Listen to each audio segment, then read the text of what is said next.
Ahojte, ahojte, bytosti lidské, a je to tady. Etiketa. Tak co, už jste někdy přemýšleli nad tím, proč je ve světě tolik násilí a smrti? Já vím, že ne, ale o to nejde. Jde o to, že za to může Šiva. Bůh Šiva. Hinduistický bůh Šiva. Hinduisté se modlí většinou 2krát denně. Při východu a západu slunce. Tato modlitba se nazývá půdža. Posvátným zvířetem je pro ně kráva. Kráva je zemí, v ní sídlí božský řád a svatost. Védy. Posvátné texty. Víme. Představují celkem 4 sborníky. Mahabharata, Bhagavad Gita, Ramayana, Upanishády. Posvátným jazykem hinduismu je sanskrt, který vznikl z jazyka starých Indoevropanů. Nejposvátnější indická řeka je Ganga. Opa Ganga style.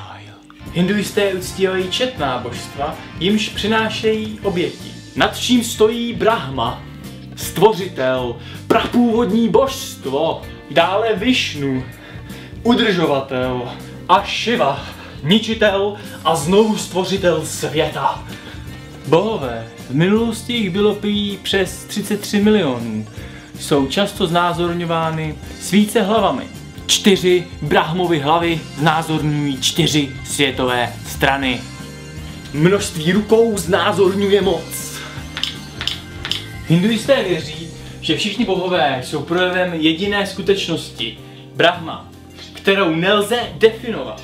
Cílem náboženského života je stotožnit se s touto skutečností a tak se vymanit z působení zákona příčiny a následku, podle něhož každá bytost po smrti reinkarnuje, to je vtěluje se znovu do jiného těla. Aha. Cnostným životem a plněním povinností v rámci dané kasty zvýší šance na příští život ve vyšší kastě. Naopak, špatný způsob života může znamenat pokles a příští život může dokonce prožít v podobě zvířete.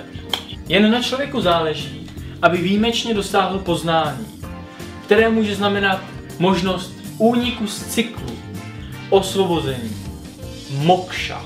Avšak v souladu s tradicí ženy mokši dosáhnout nemohou. Aha. Mohou však splnit svou dharmu, to jest řádné chování během života. A doufat, že v příštím kole života se stanou mužem. Ha, to je for.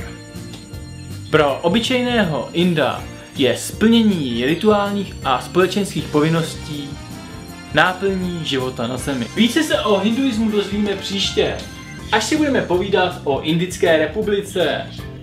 Republic of India! A ne Bharat Ganarad, yeah!